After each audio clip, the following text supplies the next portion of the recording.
Hi everyone, and welcome to the Millennial Revolt, an independent political talk show that seeks to bring a different narrative than the stale one we have going on right now in the mainstream media.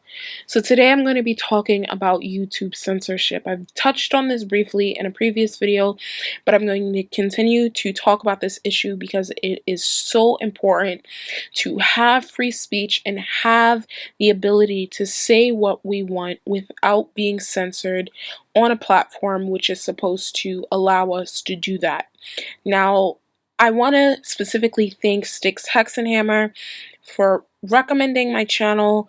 I've talked in a previous video about YouTubers supporting each other, getting together to create an alliance to try to combat what is happening. It was STXHEXENHAMMER's idea, and I appreciate being included. To everyone who has subscribed to my channel, thank you guys so much. I truly appreciate it. You don't know how much this means to me, to everyone who is supporting YouTubers who are speaking out about this, who are raising awareness about this, who are trying to do their part. So again, thank you so much. I truly appreciate it. So while all of this is happening, let's talk about what some of these big brands are doing. Now, an advertising boycott of YouTube is broadening. It's a sign that the big spending companies, they doubt Google's ability to prevent marketing campaigns from appearing alongside what they call repugnant videos. PepsiCo, Walmart stores, Starbucks said that on Friday, that they confirmed that they have also suspended their advertising campaign on YouTube after the Wall Street Journal hit piece found that Google's automated programs placed their brands on 5 videos containing racist content. Now, if you guys remember, there was a big thing where the Wall Street Journal was attacking PewDiePie, who has 54 million subscribers. I misspoke in my previous video saying that he has 53, he has 54, where they were taking videos that he made, they were taking them out of context to fit a narrative that they were trying to paint. They were trying to go after the biggest YouTuber who is on this platform, saying that he is a racist, he is a bigot, he is all of these things, and they wanted to get his ads and his money taken from him. Now, his YouTube Red show got canceled, and he also got his contract pulled with Disney. But YouTubers rallied behind him, and they basically told all of these people to go fuck themselves. We know what's actually happening, we know what you're trying to do, and we're not going to stand for it. So that was the first thing that they did. And since then, there has been, it seems, an organized campaign to try to get ads taken from YouTube. A lot of people use AdSense. This is where they make their money. So they're attacking YouTubers this way. And I don't want to seem like a conspiracy theorist, because I hate that word, but it really does seem coordinated. Now, other brands have also pulled their ads from YouTube, such as AT&T, Verizon, Johnson & Johnson, Volkswagen, and several other companies have pulled their ads earlier in the week. The defections are continuing even after Google has apologized for tainting brands and outlined steps to ensure ads don't appear alongside unsavory videos. Hence YouTube's restricted mode, because a lot of people do watch YouTube from their Xboxes or their PlayStations, and if they don't sign in, you're automatically in YouTube restriction mode, which means a lot of people's channels are being censored. You're not seeing them completely, or you're not even seeing half their videos. Now, another thing that's happening is people's channels, their videos are being demonetized en masse, and they're just getting a notice in their emails saying that specific videos have been demonetized, and they weren't even giving a heads up about it. Google has pledged to hire more people to review videos and develop even more sophisticated programs to teach its computers to figure out which clips would be considered to be despicable for advertising. Contacted Friday, Google stood by its earlier promise, signaling to the company's confidence that it will be able to placate advertisers.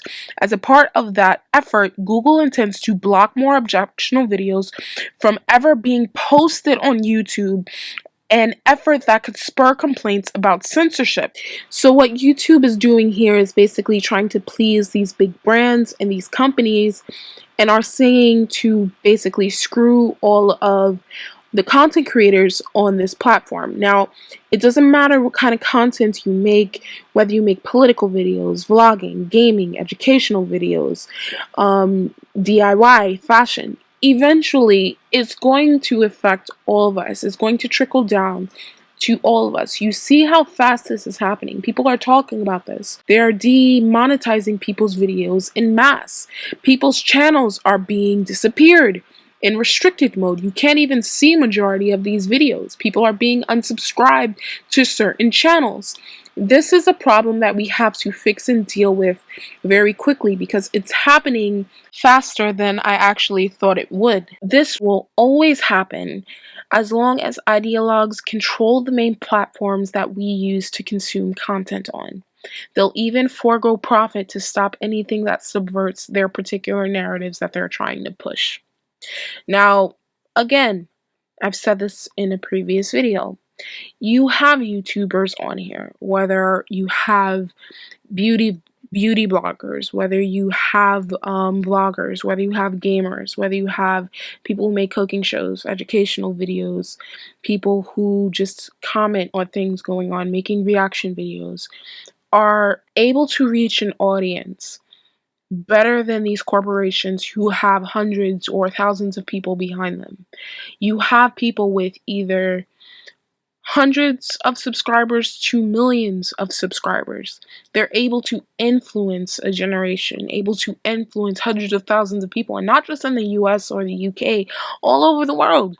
This is happening. And these people are mad. They are losing profits. And like I've said, YouTube is a platform which already has a built-in structure. It's connected to Google's parent company, Alphabet. A lot of these content creators are blowing these people out of the water. They are doing things that these corporations, these news organizations, these channels would never even dream of thought possible. They're competing with kids and adults with cameras on the internet who are making content that is 20 times better than them. It's more entertaining, it's more thought-provoking than they are.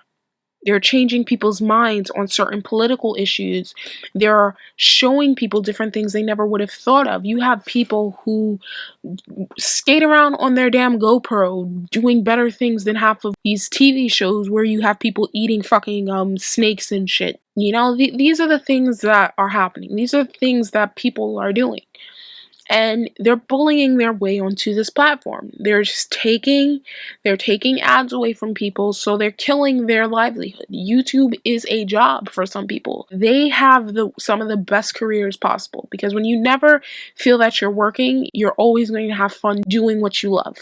And when you have people who are arbitrarily just taking that away from you, it can be a lot frightening for people. People just need to continue to speak out. They continue to make their voices heard.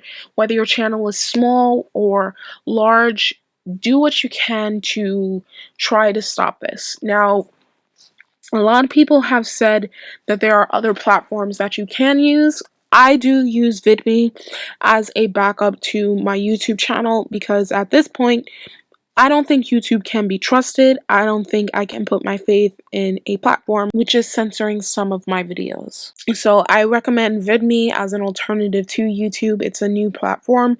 It's pretty young, but it does have its potential to grow. And if you are bitten, you can get verified very easily on that platform as well. I also recommend Minds. It's pretty good. It's like an alternative to Facebook.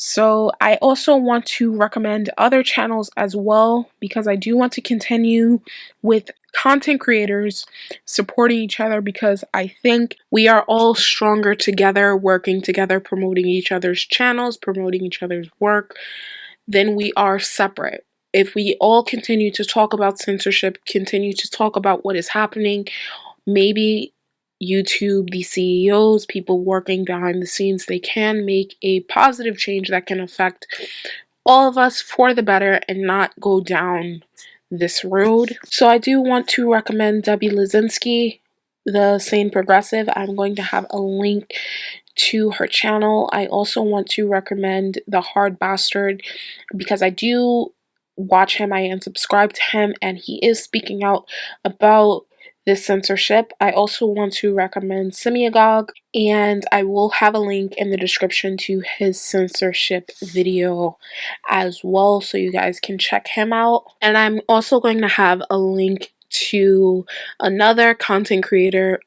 His channel's name is Some Black Guy. I'm not being fucked up, that really is his channel's name. So I'm going to have a link in the description to his channel as well as his censorship video.